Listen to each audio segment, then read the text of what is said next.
Swayam Prabha. Digital India. Educated India.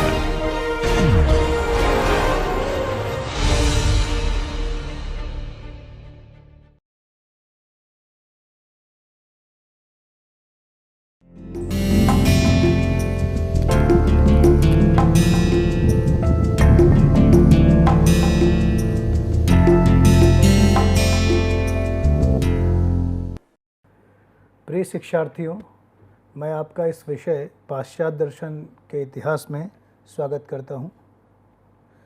आज के व्याख्यान में हम बुद्धिवादी परंपरा को आगे बढ़ाते हुए स्पिनोजा के दर्शन का विश्लेषण करेंगे और उनकी जो दार्शनिक प्रवृत्ति है और जो उनके दर्शन में देकार्त का प्रभाव है, इसका भी विश्लेषण करेंगे। मेरा नाम डॉक्टर निर्भय कुमार मिश्रा है। मैं जेएलए विश्वविद्यालय के अप्लाइड साइंसेज एंड ह्यूमैनिटीज़ विभाग में असिस्टेंट प्रोफेसर के पद पर कार्यरत हूँ। इससे पहले कि हम स्पिनोजा के दर्शन का विश्लेषण करें, उन्होंने किस तरह से देकार्त के द्वैतवाद का निराकरण किया, किस तरह से उनकी द्रव्य की अवधारणा जो बिल्कुल समग्र तरीके से न केवल ईश्वर की व्याख्या करती है और ईश्वर से ही अभिव्यक्त इस सृष्टि की व्याख्या करती है, उनके द्रव्य गुण पर्याय, मन शरीर संबंध और उनके सर्वेश्वरवाद और ज्ञान के सिद्धांत को समझें। उससे पहले थोड़ा सा हम रेने देकार्त की जो समस्याएं थीं दर्शन की, जैसा कि हमने कल इनका अध्ययन किया, तो कल हमने रेने देकार्त के बुद्धिवाद परंपरा का अध्ययन किया, कैसे इनकी एक अटूट आस्था थी बुद्धि के स्वयं सिद्ध सिद्धांतों में, क्योंकि ये गणित से काफ़ी प्रभावित थे। ज्यामितीय संरचना के आधार पर जैसे एक्सियोमेटिक सिस्टम होता है, उस प्रकार उन्होंने माना ऐसा कि बुद्धि में अपने कुछ अनिवार्य जन्मजात स्वयं सिद्ध स्वतः सिद्ध सत्य होते हैं, जिनके आधार पर इस विश्व की व्याख्या संभव है, ईश्वर की व्याख्या संभव है। और उस प्रकार से उन्होंने अपने रूढ़िवादी स्वरूप को लेते हुए कि बुद्धि में क्षमता है कि वो ज्ञान का प्रकाश कर सके या विश्व की व्याख्या कर सके, अपने ईश्वरवाद को अभिव्यक्त किया। जहाँ एक ओर उन्होंने द्वैतवाद की स्थापना की, क्योंकि उन्होंने जड़ और चेतन रूपी दो विभिन्न द्रव्य की सत्ताओं को स्वतंत्र रूप से स्वीकार किया। हालांकि बाद में उन्होंने इसका निराकरण करने के लिए ईश्वर के सापेक्ष बताया। फिर उन्होंने अपने मन शरीर समस्या का जो समाधान दिया, वो क्रिया प्रतिक्रिया के आधार पे अचित अचित संयोगवाद जिसे कहा, ये अपने आप में एक समस्या बनी रही, क्योंकि इन्होंने उसकी कोई एक स्पष्ट तार्किक दार्शनिक व्याख्या नहीं की। केवल इतना मात्र कह के छोड़ दिया कि ईश्वर की इच्छा है कि मन और शरीर एक दूसरे पर क्रिया प्रतिक्रिया करते हैं। फिर सबसे महत्वपूर्ण जो इनके दर्शन का जो तत्व है, वो कह सकते हैं कि जो उन्होंने दार्शनिक पद्धति का विकास किया और जिस तरह से इनसे पहले के पीरों के संदेहवाद या सोफिस्टों के संदेहवाद से अलग, जैसे कि सुकरात ने भी द्वंद्वात्मक पद्धति में अपनी एक संदेह का प्रयोग किया था संवादात्मक शैली में, लेकिन यहाँ देकार्त ने इसे बहुत ही दार्शनिक रूप से विश्लेषित किया, जिसमें ज्यामितीय संरचना इसके आधार में थी और संदेह मात्र एक साधन के रूप में था। जहाँ साध्य देकार्त ने निश्चित ज्ञान को माना और इनका ये मानना था कि दर्शन की आधारशिला गणितीय निश्चितता के आधार पर होना चाहिए। जैसे गणित में कुछ स्वयं सिद्ध निश्चित सिद्धांत होते हैं, उन्हीं के आधार पर अन्य नियमों की सिद्धि होती है, उसी प्रकार दर्शन में भी कुछ ऐसे ही सिद्धांत होने चाहिए जो सुस्पष्ट स्वप्रकाशित स्वतंत्र सिद्ध हों, जिन पे कोई भी संदेह बचे नहीं और निश्चित ज्ञान की प्राप्ति हो। इस आधार पर आगे चलकर इन्होंने ईश्वर की सत्ता सिद्ध की। सर्वप्रथम इन्होंने जो सत्ता सिद्ध की वो थी चित्त रूपी आत्मा की, क्योंकि इसका निराकरण नहीं किया सकता। और फिर चित्त के विषय के रूप में इन्होंने जड़ या कहें कि जो ये पदार्थ हैं व्यवहार के, इनकी सत्ता को माना और फिर इस जगत की संरचना को, जड़ रूपी जगत की संरचना को ईश्वर का वास्तविक एक रचना माना और इस तरह से इन तीनों ही पदार्थों को कहीं ना कहीं स्वतंत्र सत्ता प्रदान की। लेकिन अपने एक विश्लेषण में इन्होंने जो निरपेक्ष और सापेक्ष द्रव्य का विभेद किया, उसमें ईश्वर को निरपेक्ष रूप से सर्वोच्च सत्ता माना और चित अचित को उसकी दो सापेक्ष सत्ताएं माना। आगे चल कर के हम जब कार्टीजन द्वैतवाद का विश्लेषण करते हैं तो हमें एक प्रकार से जो देकार्त ने एक डुअलिज्म डाइकोटॉमी बनाई, जो कि उनकी कहीं ना कहीं जो आत्मा रूपी चेतन सत्ता थी और जड़ रूपी जगत था उसके बीच में थी। उसने बहुत सारी दार्शनिक समस्याओं को जन्म दिया। कैसे एक जड़ रूपी सत्ता चेतनता को प्रभावित कर सकती है और कैसे चेतनता जड़ता को प्रभावित करती है, कैसे आत्मा जगत को प्रभावित करती है। तो ये सारी व्याख्याएं स्पष्ट हो गई और इस आधार पर इनके दर्शन में कहीं न कहीं ये समस्या का केंद्र बनी। एक और समस्या जो उनके ईश्वर की व्याख्या और जगत की व्याख्या और आत्मा की व्याख्या में दिखती है, उसके दार्शनिक विश्लेषण में दिखती है, वो यह था कि सबसे पहले वो आत्मा की सत्ता को सिद्ध करते हैं और आत्मा के आधार पर जगत की सत्ता सिद्ध करते हैं। पुनः जब ईश्वर के सिद्धि के तर्क देते हैं तो वो कहीं न कहीं आत्मा में ईश्वर के विचार के आधार पर ईश्वर को सिद्ध करते हैं। तो यहाँ ईश्वर और आत्मा में एक जो दोष आता है, जिसे हम कहते हैं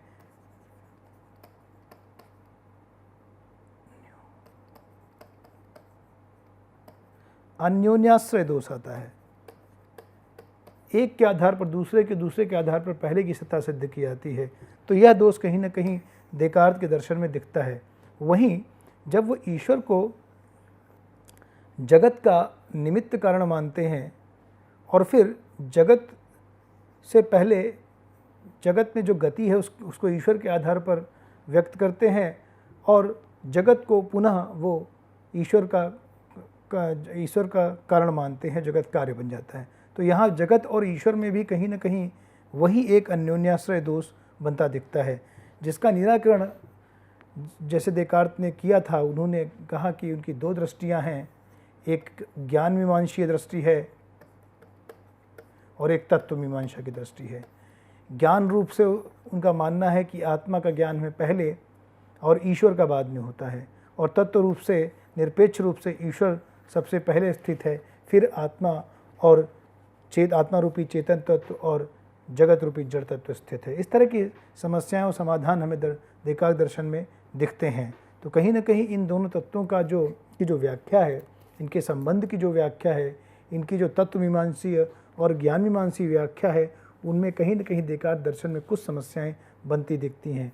क्योंकि ये द्वैतवाद का निराकरण करने के लिए या तो देकार्त केवल ये मानते कि संपूर्ण जगत एक एब्सोल्यूट आइडियलिज्म है या निरपेक्ष सत्ता ही एक सत्ता है, बाकी सब सत्ता नहीं, या तो ये पूर्ण विज्ञानवादी होकर के भी इसका निराकरण कर सकते थे, या पूर्ण व्यवहारवादी या मेटरलिस्ट जैसे कि हॉब्स हैं, जैसे कि हॉब्स का मेटरलिज्म है या फ्रांसिसियो का मेटरलिज्म है, उसके आधार पर इस समस्या का निराकरण किया जा सकता था, या ये हेगेल जैसे पूर्ण विज्ञानवादी के रूप में भी इस समस्या का निराकरण कर सकते थे, या ये दोनों को ही न मानते और जैसे कि परमाणुवादी आधार पर व्याख्या करते जगत की, तो यंत्रवादी व्याख्या भी संभव थी। लेकिन कहीं ना कहीं देकार्त के लिए जो सबसे बड़ी जो चुनौती थी दर्शन में, वो जैसा कि हमने कल भी देखा, वो सबसे बड़ी चुनौती यह थी कि कैसे वो इस यंत्रवादी, जैसे कि न्यू साइंस या नए विज्ञानवाद में जो यंत्रवादी व्याख्या थी विश्व की, इस यंत्रवादी व्याख्या को कैसे वो ईश्वर से और पुनः ईश्वर को कैसे आत्मा से और आत्मा को कैसे वो पुनः इस जगत से जोड़ते, और इनमें भी कहीं ना कहीं जैसे कि वो आत्मा की स्वतंत्रता को मान रहे थे, जगत की स्वतंत्रता को मान रहे थे, तो इनकी स्वतंत्र सत्ता जिसे कहते हैं हम, इसकी व्याख्या वाकई देकार्त के लिए एक बहुत ही दुरूह दार्शनिक समस्या बन गई, जिसका निराकरण हमें आगे चल कर के स्पिनोज़ा के दर्शन में मिलता है। आज हम स्पिनोज़ा के बुद्धिवाद दर्शन की चर्चा करेंगे। स्पिनोज़ा को बुद्धिवादी इसीलिए कहते हैं क्योंकि ये भी कहीं ना कहीं कार्टेशियन जो पद्धति है जिसमें ज्यामितीय केंद्र में है, जो यह मान के चलती है कि निश्चित स्वयं सिद्ध सिद्धांत हैं, जैसे कि ज्यामिति में कुछ स्वयं सिद्ध प्रतिज्ञप्तियाँ होती हैं, उसके आधार पर ही नीचे की प्रतिज्ञप्तियाँ सिद्ध होती हैं और उनका एक एक बिंदु बड़े ही विशद रूप से, तार्किक रूप से एक दूसरे से अंतर संबद्ध होता है, जिसका कोई भी आधार बाह्य नहीं होता। इस तरह से जो बुद्धि में इनकी जो कूटता है, बुद्धि में ऐसे कुछ सिद्धांत हैं और बुद्धि की क्षमता है कि उनको समझे और उसके आधार पर ज्ञान को समझे और हर एक तत्व की व्याख्या करे, चाहे वो ईश्वर हो, चाहे वो विश्व हो, चाहे वो आत्मा हो या आत्मा के विषय हो, वो सबकी व्याख्या करने में संभव हो, वो बुद्धि के आधार पर हो, बुद्धि के अनिवार्य सिद्धांतों के आधार पर हो। इस क्रम में स्पिनोज़ा भी बुद्धिवादी हैं और उनका भी यही मत है कि बुद्धि के आधार पे ही निश्चित ज्ञान की प्राप्ति की जा सकती है। तो इस तरह स्पिनोज़ा भी बुद्धिवादी क्रम में देकार्त के बाद आते हैं। तो स्पिनोज़ा एक महान दार्शनिक थे पश्चिमी विचारधारा में, पाश्चात्य दर्शन में, और इनका जन्म हॉलैंड के एम्स्टर्डम नगर में हुआ। धर्मशास्त्रियों ने इन्हें निंदनीय नास्तिक की उपाधि भी दी है क्योंकि इनका ईश्वर जो था वो कहीं ना कहीं जो ईसाई मत का ईश्वर था या बाइबल का गॉड है उससे बिल्कुल अलग है, देकार्त के ईश्वर से भी अलग है। इनका ईश्वर निर्गुण है, निराकार है, अनिर्वचनीय है, उसमें कृपा, उद्देश्य या किसी भाग्य के संबंध में कुछ करना या नियति का कोई तात्पर्य नहीं है, इसलिए इनको निंदनीय नास्तिक की उपाधि मिली। स्पिनोज़ा के दर्शन पर हमें स्पष्ट रूप से प्लेटो, प्लोटाइनस, अरस्तु, ईसाई धर्म एवं धर्मशास्त्रों का प्रभाव दिखता है, परंतु इनके दर्शन में विशेषता हमें निकोलस ब्रूनो के सर्वेश्वरवाद का और देकार्त के बुद्धिवाद का बहुत ही गहरा प्रभाव दिखता है। अगर इनकी कृतियों की चर्चा करें तो स्पिनोज़ा की प्रथम कृति जो प्रकाशित हुई, जिसे हम कॉजिटाटा मेटाफिजिका, जो 1663 में प्रकाशित हुई, उसके बाद द ट्रैक्टेटस थियोलॉजिको पॉलिटिकस कृति आई और उनके मृत्युपरांत पोस्थोमस अगर कृतियों की चर्चा करें तो सबसे प्रभावित करती है वो है एथिका। एथिका के बारे में एक विद्वान ने यह भी कहा है कि ये बहुत ही विलक्षण रचना है स्पिनोज़ा की, क्योंकि इसकी भाषा तो लैटिन है, सैद्धांतिक विधा जो इसमें है वो है ज्यामिति, और जिसमें ब्रूनो की फ़िलॉसफी है, देकार्त का बुद्धिवाद है और हिब्रू मत के विश्वास हैं। तो इतने परिनिष्ठ पूर्णता से ये कृति लिखी गई है और एथिका में ही हमें स्पिनोज़ा के तत्वमीमांसीय एवं ज्ञान मीमांसीय दार्शनिक विचारों का विश्लेषण दिखता है। और उसके बाद 1667 में इनकी एक कृति ट्रैक्टेटस पॉलिटिकस प्रकाशित हुई। इससे पहले कि हम स्पिनोज़ा के दर्शन के बिंदुओं की चर्चा करें, विश्लेषण करें, हम ये समझने की कोशिश करेंगे कि किस प्रकार स्पिनोज़ा का दर्शन कार्टेशियन दार्शनिक पद्धति की सर्वेश्वरवादी संभावनाएं व्यक्त करता है, उनका विश्लेषण करता है। तो जैसा कि देकार्त अपनी कार्टेशियन पद्धति में मानते थे कि निश्चित ज्ञान की प्राप्ति स्वयं सिद्ध सिद्धांतों से, जैसे कि ज्योमेट्री में होते हैं, जिसमें हर एक जो स्तर है वो एक निचले स्तर से ऊपर, निचला स्तर ऊपरी स्तर से, उसके बाद का स्तर उससे संबंधित होता है। अगर हम ये कहें तो हर स्तर कहीं ना कहीं अपने एक ऊपर के स्तर से जुड़ा हुआ है, एक एक्सियोम की तरह है, एक नियम उसमें फॉलो हो रहा है और उसी क्रम में वो स्तर बढ़ रहा है। यानी अगर 1 से 2 पे जाते हैं या 2 से 3 पे आते हैं, 3 से 4 पे आते हैं, तो हमें पता होता है कि ये क्रम क्या है, ये क्रम क्यों है, इसमें नियम क्या है। या हम कहें कि 1 to 2 जाते हैं, 2 to 4 जाते हैं, 3 to 6 जाते हैं, तो ये नियम क्या है, ये क्रम क्या है, ये निष्कर्ष ऐसा क्यों है, ये निश्चित क्यों है। जैसे गणित और ज्यामिति में हम देखते हैं, या जैसा कि हम त्रिभुज की अवधारणा में देखते हैं कि त्रिभुज की तीन विमाएँ होती हैं या दो समकोणों 90 डिग्री से ये बना होता है। तो इस तरह की जो अवधारणा ज्यामिति या गणित में हमें मिलती हैं, उसी प्रकार निश्चित ज्ञान की प्राप्ति स्वयं सिद्ध सिद्धांतों से, जैसे कि ज्योमेट्री में होते हैं, हो सकती है। जैसे कि प्रत्येक युक्ति में प्रतियुक्तियाँ व्यवस्थित होती हैं, ऊपर से नीचे की कोरोलरी की तरह। कोरोलरी मतलब अगर x employees y, y employees z, x employees z, तो कहीं ना कहीं इस तरह के जो आर्ग्यूमेंटेशन है, युक्तियाँ हैं, इनमें हम देखते हैं कि हर एक ऊपर का क्रम नीचे वाले क्रम से तार्किक रूप से, सैद्धांतिक रूप से निष्पादित होता है। तो ये एक कोरोलरी की तरह होता है। और इस कोरोलरी में एक खास बात और है कि इसमें एक स्कूलिया जिसे बोला है, जिसमें कि हम उन प्रतियुक्तियों के बारे में अनौपचारिक रूप से एक वृहत विश्लेषण करते हैं उनको समझने की दृष्टि से। तो इतने व्यवस्थित रूप से, इतनी समझ की व्यापकता की दृष्टि से निश्चित ज्ञान की प्राप्ति की ओर हम बढ़ सकते हैं। तो इस तरह से स्पिनोज़ा का मानना है कि इस पद्धति को अगर हम वास्तविक रूप से त्रुटि विहीन तरीके से अगर अनुसरण करते हैं तो हमें द्रव्य जो है वो एकमात्र द्रव्य दिखता है, और वो जो द्रव्य की परिभाषा को क्वालिफाई करता है या उसको पास करता है वो है ईश्वर।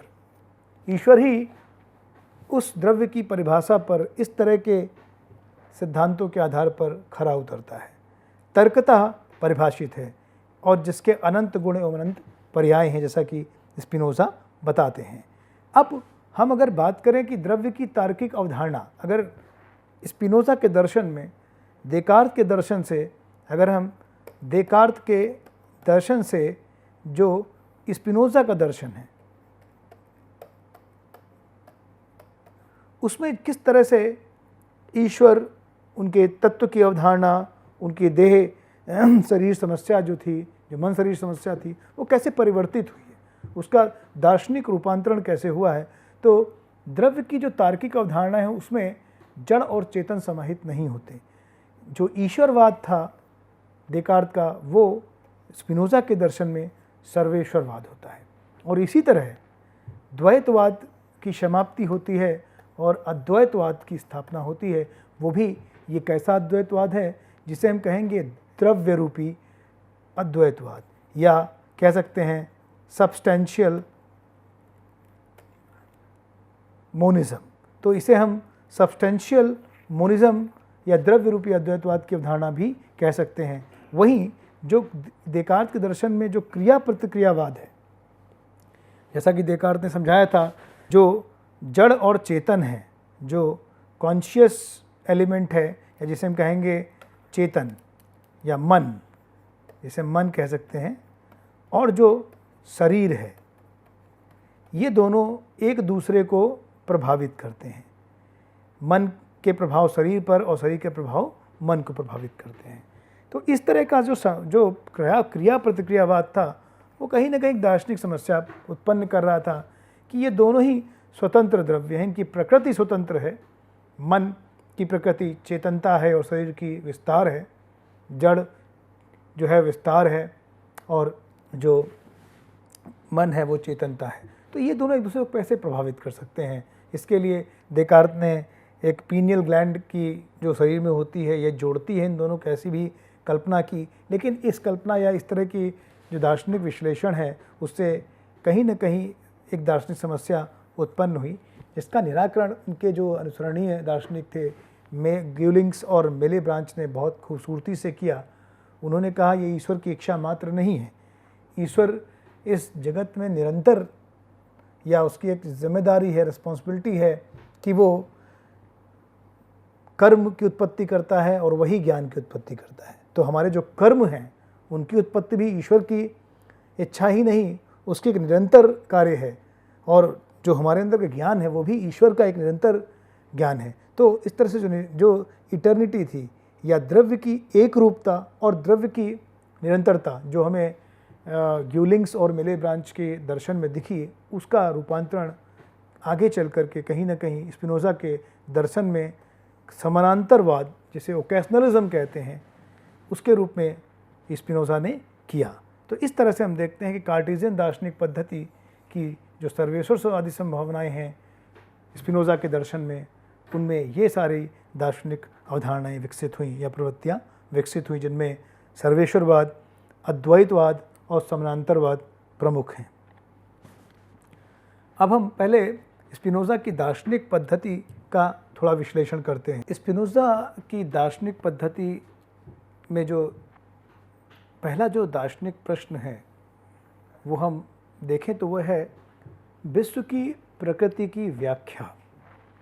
क्या विश्व अपने आप में एक स्वतंत्र द्रव्य से चालित है, या वो ईश्वर की इच्छा है, या वो उसकी कृपा है, या उद्देश्य या प्रयोजन इस विश्व में निहित है, या ये विश्व यंत्रवादी है। इस तरह से जो पूर्व के दार्शनिक थे, जैसा कि हमने देखा प्राचीन ग्रीक दर्शन के विकास से लेकर के स्कूलिस्टिसिज्म या धर्मशास्त्री ईश्वरवादी जो विश्व की व्याख्या थी, उसने कहीं ना कहीं दर्शन को कई अनसुलझे प्रश्नों में उलझा के रख दिया।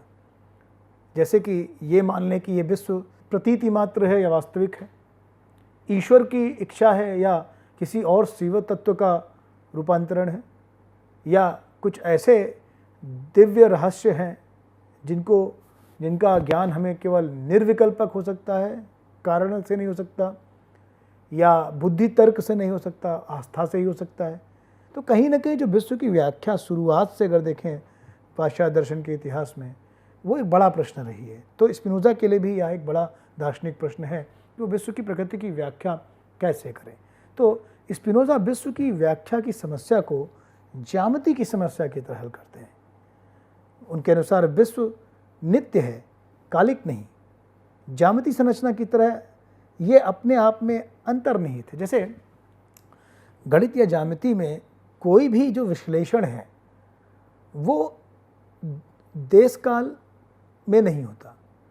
वो विश्लेषण अपने आप में कुछ अनिवार्य सिद्धांतों के आधार पर होता है, जिसमें कि एक क्रम दूसरे क्रम को फॉलो करता है, अनुसरित करता है, और अगर वो त्रुटिविहीन तरीके से ही अनुसरित किया जाता है तो कहीं ना कहीं वो अनिवार्य सिद्धांतों के आधार पर अपनी व्याख्या को पूर्ण करता है। यानी उसकी पूर्णता पूर्ण करने के लिए उसे कुछ भी वाह्य नहीं चाहिए, बाहर से उसे कोई चीज़ नहीं चाहिए। ना वो समय में होता है, ना वह काल में होता है या देश में होता है, ना बाह्य परिस्थितियों से प्रभावित होता है। वो उसकी अपनी एक अंतर्निहित संरचना है। उस अंतर्निहित संरचना के आधार पर ही वो अपनी व्याख्या को पुष्ट कर सकता है। इस तरह से स्पिनोज़ा इस विश्व की व्याख्या को समझते हैं। तो जैसे कि अगर हम देखें, स्पिनोज़ा का मानना है कि यह जो सृष्टि है वह किसी समय काल में नहीं है, या ईश्वर के साथ नहीं शुरू हुई, या बाद नहीं शुरू हुई, या इसके अंत या इसके प्रारंभ, ये सारे प्रश्न निरर्थक हैं। क्योंकि ये जो सृष्टि है, अगर उसे हम एक प्रकार से समझें, वो इटर्नल है, जिसे वो कहते हैं सब स्पेसी एटर्निटेटिस, यानी ये निरंतर है, नित्य है। और अगर हम इस सृष्टि को समय के परिप्रेक्ष्य में समझते हैं तो वो केवल हमारे समझने के लिए, वो हमारे केवल ज्ञान के लिए, उसकी वास्तविक सत्ता के लिए नहीं है। क्योंकि वास्तविक सत्ता तो नित्य निरंतर है, लेकिन जब हम सृष्टि को समझने जाते हैं तो हम उसे टाइम के संदर्भ में या समय के संदर्भ में समझते हैं, जिसे मोडस कॉगिटेंडी बोलते हैं स्पिनोज़ा। तो यहाँ स्पिनोज़ा के लिए एक बड़ी ही जो इंटरेस्टिंग बात है कि जो कारण है, सृष्टि का जो कारण है, वो कारण ना हो करके, क्योंकि कारण और कार्य दो एक दूसरे से बाह्य दिखते हैं, और ज्यामिति में कुछ भी बाह्य नहीं होता। तो कारण और कार्य ये बाह्य नहीं, ये कारण ही उसका एक तर्क है, उसका एक रीज़न बन जाता है। यानी ज्यामिति में जब हम ये कहते हैं कि 2, 4, 6, 8, अगर ये एक क्रम है हमारी रीजनिंग में, हमारी तार्किक विश्लेषण में, तो हम देखते हैं कि हर एक अगला पद 2 क्रम बढ़ता है। तो ये कहीं वाह्य नहीं, 2 का 4 जो है वो 2 जो है वो 4 का कारण नहीं है, 4 6 का कारण नहीं है, 6 8 का कारण नहीं है। क्यों? क्योंकि इनमें एक नियम चल रहा है, ये एक नियम से चालित है, ये कारण से चालित नहीं है। तो यहाँ कारण कार्य का संबंध नहीं है, ये दोनों का एक रूपता है, ये नियम के आधार पर बढ़ रहा है। तो इसी तरह जब जो कॉज है वो रीज़न है, ऐसा लगता है कि 2 से 4 हुआ, 4 से 6 हुआ, 8 हुआ, कुछ लगता है कुछ जैसे कुछ प्रभाव, इसका जो प्रभाव है वो बढ़ रहा है। जैसे कि हम कहें कि कोई बीज से पेड़, पेड़ से वृक्ष, वृक्ष में फूल फल, इस तरह से जो भावते हैं, जो हमारे जीव विज्ञान में सिद्धांत हैं, वनस्पति जगत के सिद्धांत में कारण कार्य की एक श्रृंखला दिखती है, उस तरह से नहीं है। यहाँ जो कारण है वो तर्क है, और तर्क जो है वो अंतर्निष्ठ है। इसीलिए अपनी ज्यामिति दार्शनिक पद्धति में बहुत ही एक विशिष्ट बात स्पिनोज़ा कहते हैं जो हमें समझना चाहिए दर्शन के विद्यार्थियों को, वो ये है कि जो तार्किक आधार है वही बौद्धिक आधार है, और जो बौद्धिक आधार है वही वास्तविक आधार है। किसी भी चीज़ की जो वास्तविक सत्ता है वो कारण कार्य के संदर्भ में नहीं समझना चाहिए, वो इस आधार पर समझना चाहिए कि वो एक संरचना का एक हिस्सा है, और वो ऐसी संरचना है जिसका हर एक हिस्सा जो है वो एक दूसरे से ऐसे संबंधित है कि प्रथम से द्वितीय, द्वितीय से तृतीय, सब कुछ अंतर्निष्ठ, अंतर्संबंध, नियम रूप सार्वभौम व्यवस्था का एक हिस्सा है। तो इस प्रकार विचार एवं सत्ता एक समान है। किसी चीज़ का विचार होना हमारे लिए और उसका सत्तावान होना, दोनों ही एक बातें हैं, बस केवल उस ज्यामितीय संरचना की समझ और उसकी अंतर्निष्ठता। अब हम कहेंगे कि उसका ज्ञान होना, उसका ज्ञान होना भी एक उसको कहें तो वो एक प्रक्रिया मात्र है, लेकिन प्रक्रिया का जो लक्ष्य है, अगर उस ज्ञान का लक्ष्य कहें तो लक्ष्य तो अतीन्द्रिय अनुभूति है, निर्विकल्पक अनुभूति है, वो सविकल्पक नहीं होती। जो सविकल्प है या जो प्रक्रिया है वो प्रक्रिया मात्र है। इस तरह से हम देखते हैं कि बहुत ही दार्शनिक तरीके से स्पिनोज़ा अपने तत्व और सत्ता, विचार सत्ता, सृष्टि की व्याख्या का विश्लेषण करते हैं। आगे वो ये बताते हैं कि जो विश्व है, जैसा कि लोगों ने व्याख्यायित किया है उनसे पहले, या जो विश्लेषण हुआ है, उनका मानना है कि विश्व की जो व्यवस्था है वो बहुत ही निश्चित है, और हालांकि वो अनंत गुणों से, अनंत पर्यायों से विभूषित है, लेकिन वो निर्धारित है, वो डिटरमिन्ड है। तो जो स्पिनोज़ा का जो विश्व है या जो सृष्टि है वो उसमें निर्धारण है। ये निर्धारण का मतलब है ये जो संरचना है, वो जो संरचना है स्पिनोज़ा के दर्शन में हम कहें तो ये जो संरचना है वो निर्धारित है। तो ये संरचना एक निर्धारण है, इसका ये फिक्स्ड है। तो अब निर्धारण करने का मतलब क्या होता है कि सीमित नहीं, यंत्रवादी नहीं, यंत्रवादी भी नहीं, या इसका कोई उद्देश्य नहीं है, इसका उद्देश्य कोई वाह है। जैसे हम कहें कि ये अगर वर्ड है और ये गॉड है, जैसा कि देकार्त मानते हैं, वो इसे चलाता है, वो इसे कंट्रोल करता है, तो ऐसा कुछ नहीं है। गॉड के लिए वर्ल्ड में कोई उद्देश्य नहीं है, या वर्ल्ड के लिए गॉड को जानना कोई उद्देश्य नहीं है। तो ये उद्देश्य विहीनता है, ये उद्देश्य विहीन विश्ववाद है, जिसके बाहर कुछ भी नहीं है, बाहर जानने के लिए कुछ नहीं, ना कोई रहस्य है जिसे बाहर से जानना है, ना कोई प्राप्ति है, सब कुछ जो भी है इस सृष्टि में है, और जो सृष्टि में है वही ईश्वर में है। ईश्वर से बाहर कुछ भी नहीं है, सृष्टि भी ईश्वर में ही है, इसलिए ईश्वर का कोई उद्देश्य नहीं हो सकता है। अगर हम ये माने तो विश्व वैसे ही कारण कारण श्रृंखला है जैसे कि ज्यामिति में प्रतिज्ञप्तियाँ फलित होती हैं। विश्व में विचार और विस्तार दोनों समानांतर हैं। जैसा कि स्पिनोज़ा ने कहा कि जो द्रव्य के अनंत गुण होते हैं, मानव दो जानता है, एक विचार और दूसरा विस्तार, एक चेतनता का गुण है और एक जड़ का गुण है। तो अब अगर ये मान लें कि ईश्वर के मन में कोई एक विचार था जिसके आधार पर उसने सृष्टि की रचना की।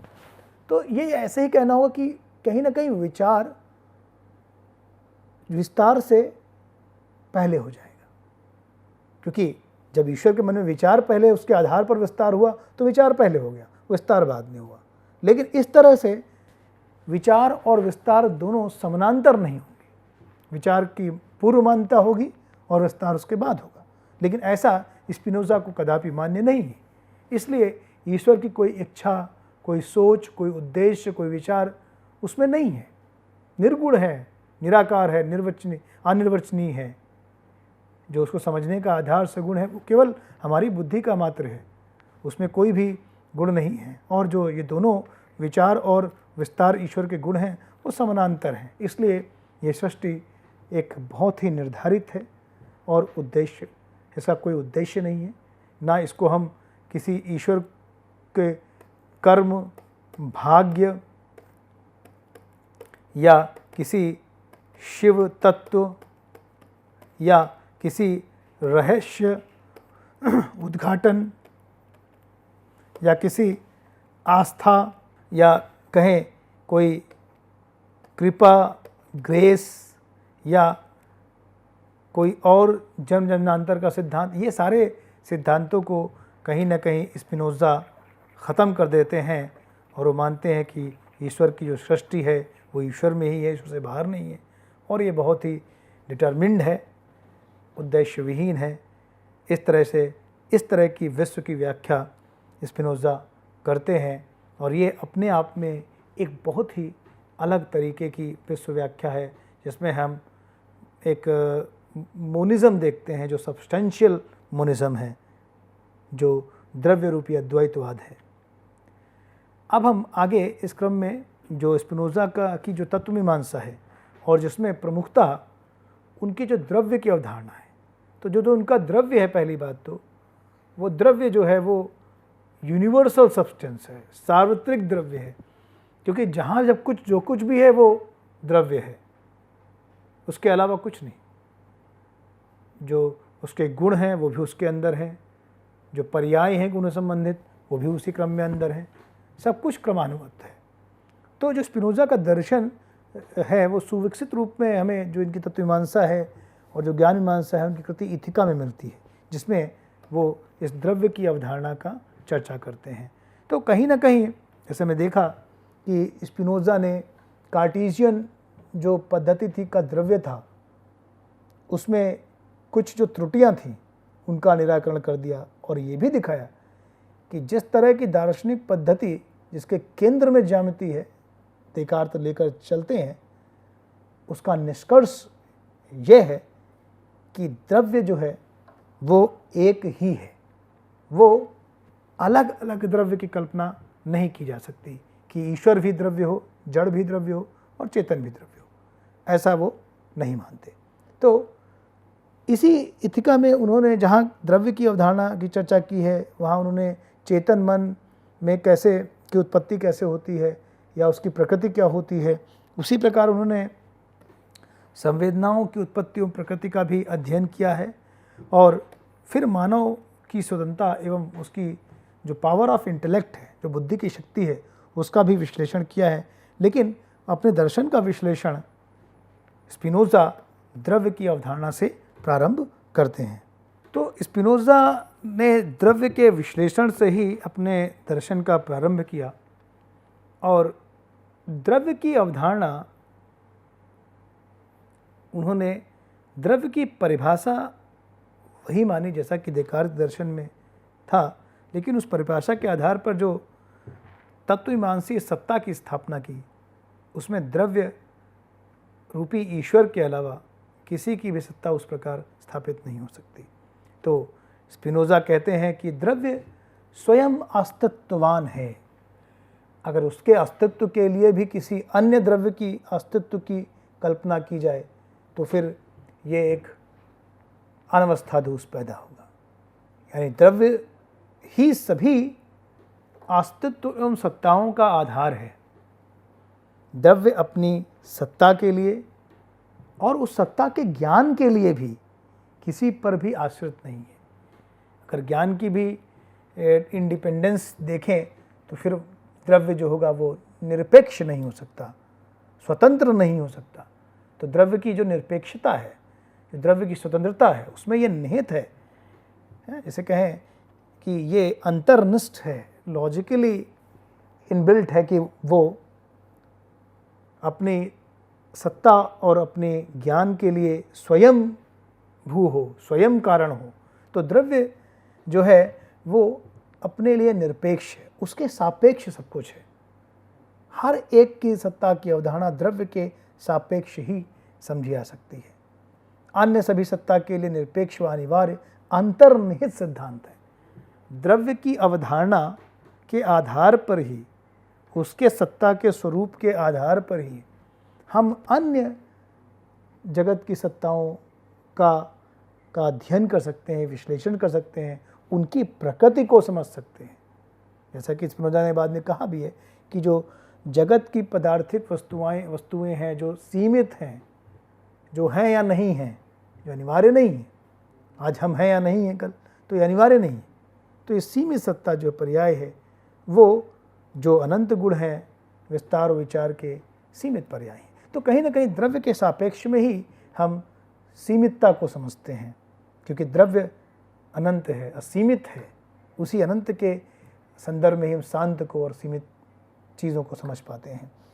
तो इस प्रकार जो द्रव्य है वह स्वतंत्र है, निरपेक्ष है, अपरिमित है, अद्वितीय है, स्वतः सिद्ध, स्वयंभू है, पूर्ण है। वो पूर्ण है, उसके लिए किसी और का कारण नहीं चाहिए। वो नित्य है, अंतर्यामी है, निर्गुण है, उसका कोई गुण नहीं है। जो निर्वचन है, जो सगुणता है, वो केवल हमारी सीमितता है। हम सीमित संदर्भ में उसको एक विशेषण देते हैं, जबकि उसमें अनंत गुण हैं। हम दो ही जानते हैं, हम कुछ ही गुण जानते हैं। तो जो निर्गुण है, अनिवार्य है, उसमें एक अनिवार्य नियम है जिसके आधार पर उसका एक जो अभिव्यक्ति है सृष्टि में होती है, वो अनिर्वचनीय है। उसके बारे में हम कोई भी निर्वचन नहीं कर सकते हैं। जो भी निर्वचन करेंगे तो वो उसकी सीमा बन जाएगा। अगर हम कहें कि द्रव्य यह है तो इसका मतलब ये हो जाएगा क्या नहीं है, तो वो सीमा बन जाएगा। इसलिए वो निर्विकल्पक अनुभूति का विषय है, या उसे हम जैसे कि उपनिषदों में या वेदों में एक जो उसके लिए एक वाक्य आता है, नेति नेति, का निर्वचन सकारात्मक रूप से नहीं हो सकता, उसके लिए नेति नेति ही कह सकते हैं। और इस प्रकार यह अनंत है, अन्यथा आश्रित होगा, स्वयं का कारण है, कुछ भी इसके बाहर नहीं है, सब कुछ इसके अंदर ही निहित है। बाहर होने से अन्योन्याश्रय दोष होगा, बाहर नहीं है। इसका कोई और कारण मानने से अनावस्था दोष होगा। इसलिए कोई कारण भी नहीं है, कुछ भी इसके बाहर भी नहीं है, स्वयं निर्धारित है। अगर स्वयं निर्धारित नहीं मानेंगे तो यह स्वतंत्र नहीं होगा, यंत्रवादी हो जाएगा। इसके गुण एवं कर्म इसकी प्रकृति का अनुसरण करते हैं, क्योंकि इसकी संरचना में इसके गुण, इसके पर्याय एक व्यवस्थित रूप से एक नियम के आधार पर अपना कार्य करते हैं। अब अगर हम बात करें कि जो विशेष पदार्थ होते हैं, तो द्रव्य में वो विशेषता नहीं है, क्योंकि द्रव्य में तो सर्वनिष्ठा है, ये सार्वत्रिक है, हर जगह है, सर्वनिष्ठ है। तो द्रव्य में कोई विशेषता नहीं है। विशेषता कह देने से फिर द्रव्य सीमित हो जाएगा। इसका कोई व्यक्तित्व नहीं है। व्यक्तित्व मान लेने से ये व्यक्तिगत हो जाएगा, पर्सनल हो जाएगा, इंडिविजुएशन हो जाएगा, प्राइवेशन हो जाएगा। इसका प्राइवेशन, इंडिविजुएशन या पर्टिकुलरिटी, ये सारी चीज़ें द्रव्य नहीं है। द्रव्य सार्वभौमिक, सार्वत्रिक, वास्तुनिष्ठ प्रकार में है, इसलिए इसमें विशेषता, व्यक्तित्व नहीं है। तो हर निर्वचन नेति नेति है, इसका कोई उद्देश्य नहीं है। कि हमने पहले भी कहा कि द्रव्य का भी अगर हम उद्देश्य मान लेंगे, अगर द्रव्य का हम उद्देश्य मान लेंगे, तो द्रव्य के लिए, अगर द्रव्य का कोई उद्देश्य है, मान लेते हैं तो ये द्रव्य है और इसका कोई उद्देश्य है। अब द्रव्य इस उद्देश्य की पूर्ति कैसे करेगा? अब पूर्ति करने के लिए हमें कहीं ना कहीं कुछ एक साधन मानना होगा। अब द्रव्य का अगर उद्देश्य है तो पहली बात तो द्रव्य में कोई इच्छा है। अगर द्रव्य में इच्छा है तो द्रव्य उस इच्छा आश्रित हो जाएगा। अब इच्छा आश्रित अगर द्रव्य हो गया तो वो कहीं ना कहीं परतंत्र हो जाएगा, वो स्वतंत्र नहीं हो सकता, वो इच्छा पर आश्रित हो जाएगा, इच्छा से परतंत्र हो जाएगा। तो इसलिए उसका उद्देश्य नहीं होता। पुनः अगर उद्देश्य को मान लें तो साधन चाहिए, तो साधन पर निर्भर होगा, यानी अन्योन्याश्रय, उसका आश्रय किसी और चीज़ पे भी होगा। तो इस तरह से उसका कोई उद्देश्य नहीं है। अन्यथा द्रव्य स्वतंत्र और स्वयंभू अपरिमित अपरिच्छन्न रूप में नहीं होगा। इसलिए कोई भी विचार, कोई भाग्य, नियति या कोई दैवीय डिवाइन व्यवस्था, ऐसा नहीं है कि वो जो द्रव्य है उसकी कोई जो एक अभिव्यक्ति है जिसे कहते हैं, वो कोई रहस्य का उद्घाटन करेगी या कोई दैवीय शक्ति या जिसे दैवी शिवत्व कहते हैं, उससे कहीं ना कहीं द्रव्य की जो गति जो है उस तक है, ऐसा भी नहीं। अगर ऐसा होगा तो पुनः द्रव्य अपनी निरपेक्षता को जो है, निरपेक्षता पे खरा नहीं उतरेगा या निरपेक्षता के मानदंड पर सफल साबित नहीं होगा। तो कुछ भी इसके बाहर नहीं है। अगर कोई चीज़ द्रव्य है, अगर तर्क शास्त्र की तरह से कहें तो अगर ये द्रव्य है तो सब कुछ द्रव्य में ही है। तो अगर द्रव्य के लिए, तो द्रव्य के बाहर कुछ भी नहीं है। सब कुछ जो भी है उस द्रव्य की आंतरिक संरचना अंतर्भूष्ट सिद्धांतों में निहित है। इस तरह की अवधारणा हम दार्शनिक विश्लेषण के आधार पर देखते हैं स्पिनोजा के दर्शन में कैसे फलित हुई है, आगे बढ़ी है। तो इस तरह से एक द्रव्य है जो नित्य है, अनंत है, स्वयंभू है, सभी सत्ताओं का अनिवार्य सिद्धांत है। इसी को स्पिनोजा ने कहा यही ईश्वर है। यही द्रव्य जो है, जो द्रव्य है वही ईश्वर है, और जो ईश्वर है वही प्रकृति है। यानी अगर हम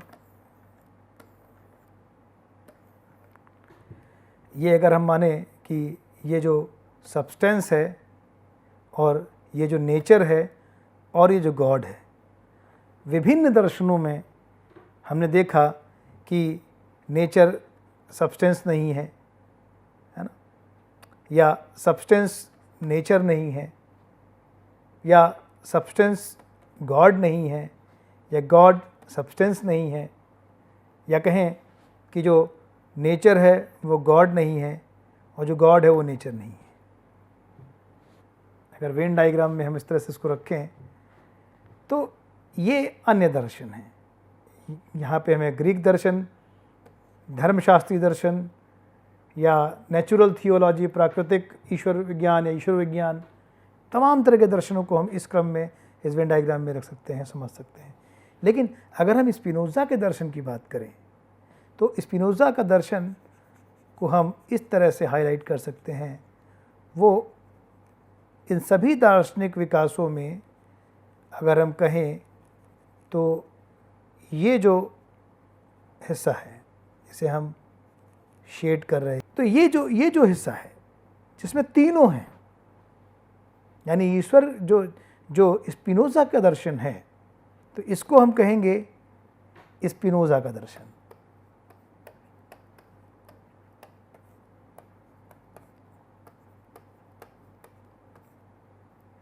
क्योंकि इसमें तीनों ही अंतर्निहित हैं, यानी जो द्रव्य है वही प्रकृति है, जो प्रकृति है वही ईश्वर है, और उससे बाहर कुछ भी नहीं है। तो इस तरह से उससे बाहर कुछ भी नहीं है, इस तरह से अगर हम संरचना को समझें तो ये जो तीनों का जो सीडेड पार्ट है, वही स्पिनोज़ा का दर्शन है, वही स्पिनोज़ा का द्रव्य है, वही ईश्वर है, वही प्रकृति है। तो इस प्रकार से जैसा कि स्पिनोज़ा आगे विश्लेषण करते हैं कि ईश्वर एवं सृष्टि एक है, यानी अगर ये गॉड है या ईश्वर कहें तो ईश्वर से ही हमें सृष्टि, ईश्वर से ही सृष्टि अभिव्यक्ति हो रही है।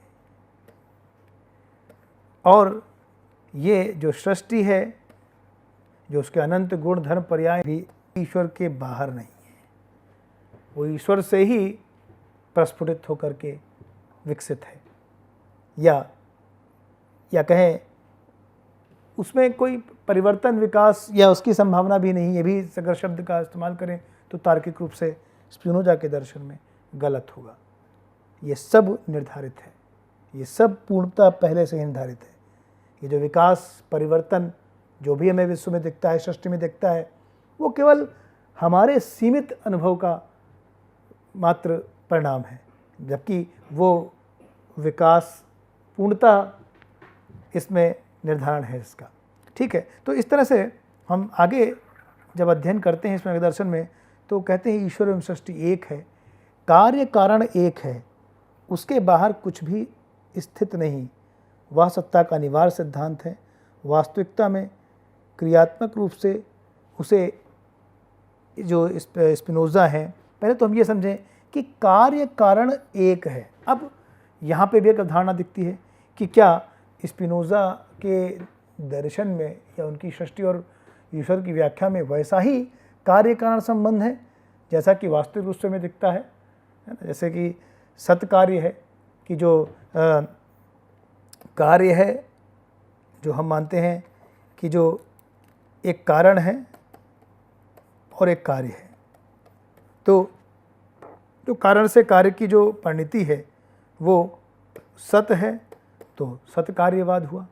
और अगर ये परिणति असत्य हो गई तो इसे हम क्या कहेंगे? असत्य कार्यवाद, यानी केवल वर्त मात्र कहेंगे, वास्तविक परिणति नहीं कहेंगे, केवल भ्रम की परिणति कहेंगे, है ना। जैसे कि अंधेरे में अगर हमें कोई रस्सी है और वो सर्प की तरह दिख रही है, और जो वो रस्सी है वो अगर सर्प का ज्ञान कराती है, कारण बनती है, तो वो वास्तविक नहीं है, क्योंकि वो तो रस्सी है, वो सर्प नहीं है, तो वो एक असत कार्यवादी हो जाएगा। तो यहाँ पर हमें यह समझना ज़रूरी है कि इस तरह से स्पिनोज़ा के दर्शन में कार्य कारणवाद या सृष्टि और ईश्वर का संबंध नहीं है। यहाँ कार्य और कारण में कोई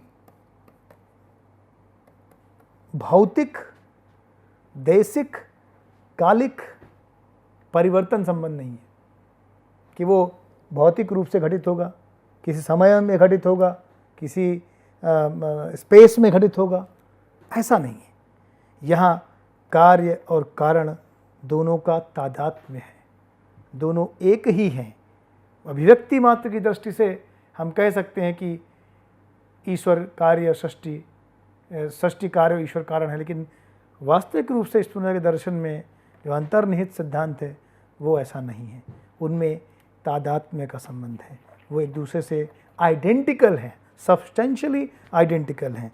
इसलिए उस तरह से कारण कार्य का विकास इनके सिद्धांत में नहीं है जिस तरह की हम सामान्यतः कारण कार्यवाद, कॉजेशन थियरी, जैसा कि पाश्चात्य दर्शन में भी है और भारतीय दर्शन में भी है, वैसा हम देखते हैं, वैसा संबंध नहीं है। तो ये अनिवार्य वास्तविकता का संबंध है। यहाँ पर दो दृष्टियाँ हैं। अगर हम ईश्वर को सृष्टि में एक एक्टिव फ्लोइंग सब्सटेंस की तरह देखें, क्रियात्मक रूप से देखें, वो ईश्वर जो क्रियात्मक रूप से अपने आप को अभिव्यक्त कर रहा है, तो उसके लिए जो एक वाक्य है या फ्रेज़ है, नेचुरा नेचुरा नेचुरांस, यानी उसे स्पिनोज़ा नेचुरा नेचुरांस बोलते हैं। जो ईश्वर का एक क्रियात्मक जीवित अभिव्यक्ति है सृष्टि में, वो नेचुरा नेचुरांस है। और अगर हम उसी अभिव्यक्ति को उसी ईश्वर को अगर हम सृष्टि में पृथक चीज़ों के रूप में देखें, जो चीज़ें हैं सृष्टि में, तो वो नेचुराटा के रूप में दिखता है हमें। तो ये दो विशेष टर्म यूज़ किए हैं। तो क्रियात्मक रूप से नेचुरांस है ईश्वर, और अगर पदार्थों की दृष्टि से देखें, जो सीमित दृष्टि है, तो वो नेचुराटा दिखता है। अब हम यहाँ पर द्रव्य की अवधारणा से ईश्वर की अवधारणा पर जाएं, तो उससे पहले दर्शन में जो एक प्रवृत्ति बन रही है, यहाँ पर जो दर्शन के विद्यार्थी हैं उनको समझना चाहिए कि जो बुद्धिवाद के संदर्भ में एक जो दार्शनिक प्रवृत्ति बन रही है, जिसको भी हमने कहा कार्टीजन द्वैतवाद। कैसे कार्टीजन द्वैतवाद, जैसे कि हम समझते हैं कार्टीजन द्वैतवाद के संबंध में देखा हमने कि ये जो वर्ड है और ये गॉड है, तो वर्ड से गॉड बाहर है, ये सब्सटेंस है, ये भी सब्सटेंस है, और यहाँ पर सोल, या जैसे कि हम पाश्चात्य दर्शन में देखते हैं माइंड, ये अवधारणा दिखती है। तो क्योंकि ईश्वर बाहर है, तो इसको हम इस तरह से भी समझ सकते हैं कि गॉड ये है, और उसका जो सृष्टि का निमित्त कारण जो है, वो इन दोनों का निमित्त कारण है, वर्ड और माइंड, या इसे हम कहते हैं कॉन्शियसनेस और एक्सटेंशन, विस्तार और विचार। ये दोनों द्रव्य हैं, और ये द्वैतवाद था। ये जो सब्सटेंशियल डुअलिज्म है, सब्सटेंशियल डुअलिज्म दो तरीके से, एक तो ईश्वर भी सब्सटेंस है, और पुनः यहाँ पर जो अगर ईश्वर को निरपेक्ष भी मान लें, अगर इसे हम एब्सोल्यूट सब्सटेंस मान लें और इनको हम रिलेटिव सब्सटेंस माने, ईश्वर से रिलेटिव सब्सटेंस माने इन दोनों को, ये जो हमारे जड़ और चेतन है, मन शरीर है, या विश्व और जो आत्मा है, या विश्व या मन है, इनको रिलेटिव मानने पर भी इनमें जो गति से मन का प्रभाव, फिजिकल और मेंटल जो एस्पेक्ट्स ऑफ रियलिटीज़ हैं, भौतिक और मानसिक जो सत्ताएं हैं, उनमें जो परिवर्तन है, जो गति है, जो विस्तार है, जो बदलाव है, जो विकास है, जो कहीं ना कहीं यंत्रवादियों ने परमाणु के आधार पर जिसकी व्याख्या की, देकार्त इसमें उद्देश्य डालते हैं, उसमें प्रयोजन डालते हैं भगवान के अस्तित्व के द्वारा, लेकिन कहीं ना कहीं ये द्वैतवादी सब्सटेंशियलिज्म जो बना, उसने जो समस्याएं पैदा की, खासकर द्रव्य की परिभाषा तो उचित रूप से देकार्त ने दी, लेकिन उसके बाद जो उसकी व्याख्या व्यक्ति हुई वो उचित नहीं हुई। इसीलिए जो स्पिनोजा का दर्शन है, उसमें हम एक जो द्रव्य रूपी अद्वैतवाद है, उसकी पुष्टि देखते हैं, इसे हम सब्सटेंशियल मोनिज्म कहते हैं। यानी यहाँ पर जो निरपेक्ष और सापेक्ष सत्ता का जो विचार था, वो स्पिनोजा ने ख़त्म कर दिया, और द्रव्य की जो अवधारणा उन्होंने विकसित की, वो सुनिष्ठ, सुपुष्ट और अंतर्निहित अनिवार्य सिद्धांतों के आधार पर ज्यामिति की संरचना से निकल कर के आई। तो आज के इस व्याख्यान में हमने जो कुछ विचारों का अध्ययन किया, तो सर्वप्रथम पहले हमने रेने देकार्त के कुछ मौलिक सिद्धांतों की संक्षिप्त चर्चा की और उसके बाद उनके दर्शन की जो समस्याएं बनी थी, आत्मा, जगत और ईश्वर में जो अन्योन्याश्रय दोष बना था, उसको समझा। और उसके बाद स्पिनोजा के दर्शन की चर्चा की और उसमें भी कार्टेशियन दार्शनिक पद्धति की जो सर्वेश्वरवादी पैंथिज्म की जो संभावनाएं थीं वो कैसे फलित हुई और कैसे ईश्वरवाद, सर्वेश्वरवाद, द्वैतवाद, अद्वैतवाद और क्रिया प्रतिक्रियावाद समांतरवाद में प्रतिफलित हुआ, उन दार्शनिक विचारों को समझा। और उसके बाद हमने स्पिनोजा के विश्व जो प्रकृति की व्याख्या उन्होंने ज्यामितीय आधार पर की, जिसमें उन्होंने तार्किक आधार, बौद्धिक आधार और वास्तविक आधार को एक माना, विचार सत्ता को एक माना, उन दार्शनिक युक्तियों को समझा और उनकी जो निर्धारात्मक उद्देश्य विहीन विश्ववाद है उनकी दार्शनिक युक्तियों का विश्लेषण किया, उनको समझा। उसके बाद तत्वमीमांसा का प्रारंभ करते हुए हमने उनके द्रव्य की स्वरूप की अवधारणा को समझने का प्रयास किया और वहीं हमने द्रव्य को अंततः एक निरपेक्ष द्रव्य के रूप में, जिसके बाहर कुछ भी नहीं है, और कैसे ये सब्सटेंशियल मोनिज्म या बनता है और कैसे ये सब्सटेंशियल मोनिज्म आगे चल कर के पैंथिसिज्म बन जाता है। इस तरह की दार्शनिक विचारों का युक्तिपूर्वक विश्लेषण किया।